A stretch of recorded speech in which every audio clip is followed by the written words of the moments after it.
पाकिस्तान के शहबाज शरीफ सरकार ने रक्षा बजट को 2,500 अरब रुपए करने का फैसला किया है, जो आईएमएफ की सलाह से 18% ज्यादा है। लेकिन आईएमएफ ने सख्त चेतावनी दी है कि ये कदम देश को कर्ज के दलदल में और ढकेलता चला जाएगा। इससे पाकिस्तान की सेना को नए हथियार, ट्रेनिंग और बुनियादी ढांचे के लिए फंडिंग में भारी कटौती का सामना करना पड़ सकता है।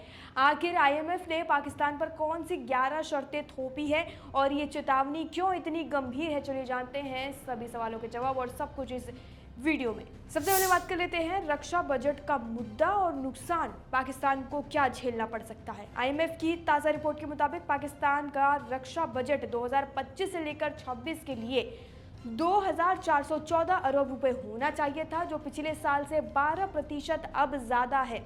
लेकिन शहबाज शरीफ सरकार ने इसे बढ़ाकर 2,500 अरब रुपए कर दिया, यानी 18% तक की बढ़ोतरी उन्होंने की है। ये फैसला आईएमएफ के राजकोषीय संतुलन के लक्ष्य के खिलाफ है, जिसका मतलब है कि देश का खर्च और आय संतुलित नहीं रहेगा। इसका रक्षा क्षेत्र पर क्या असर होगा, अब ये जान लेते हैं। सबसे पहला कि हथियारों की खरीद में कमी हो जाएगी। नए फाइटर जेट, टैंक या मिसाइल सिस्टम खरीदने के लिए पैसा कम पड़ सकता है। अगला है ट्रेनिंग और रखरखाव में कटौती। सैनिकों की ट्रेनिंग और मौजूदा हथियारों की मरम्मत के लिए बजट घट सकता है। तीसरा और आखिरी है सैन्य बुनियादी ढांचे में देरी। नए सैन्य ठिकानों या तकनीकी उन्नयन का काम रुक सकता है, इसमें देरी हो सकती है। अब इसमें आईएमएफ का कहना है कि अगर पाकिस्तान इस तरह खर्च बढ़ाता रहेगा तो कर्ज और ब्याज का बोझ इतना बढ़ जाएगा कि रक्षा जैसे अहम क्षेत्रों में भी उनको नुकसान झेलना पड़ सकता है।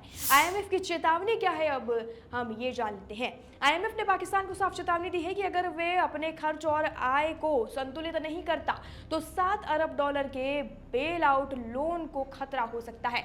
आईएमएफ चाहता है कि पाकिस्तान अपने बजट के घाटे को 5 से 6% तक सीमित रखे और प्राथमिक अधिशेष यानी कि प्राइमरी सरप्लस हासिल करे, यानी ब्याज को छोड़कर सरकार की आय खर्च से ज्यादा हो। शहबाज शरीफ का 18% रक्षा बजट बढ़ाने का फैसला इस लक्ष्य के खिलाफ है, क्योंकि इससे बजट घाटा बढ़ेगा। आईएमएफ ने संसद को आदेश दिया है कि जून 2025 तक 2026 का बजट उनकी शर्तों के मुताबिक पास करना होगा, वरना लोन की अगली किश्त रुक सकती है।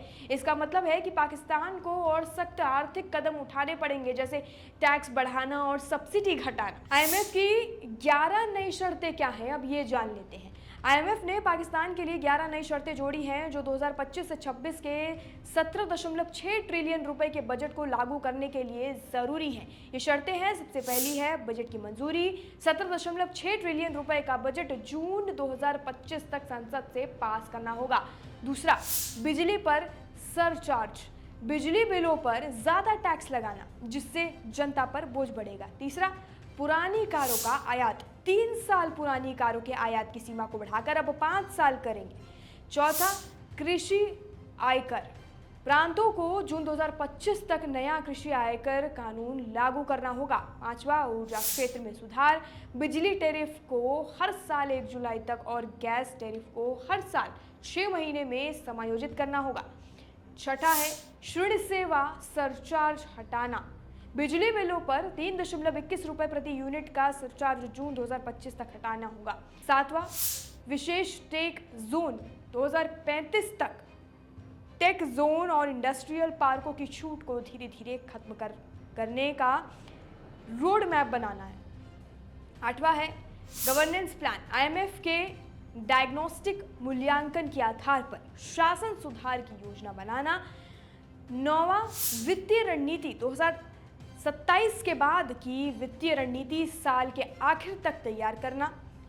10वां, टैक्स में पारदर्शिता, यानी कि बिना हिसाब के पैसे पर जीरो टॉलरेंस और टैक्स चोरी रोकना। 11वां और आखिरी है भारत के साथ तनाव, आईएमएफ ने भारत और पाकिस्तान तनाव को बजट लक्ष्यों के लिए जोखिम बताया है।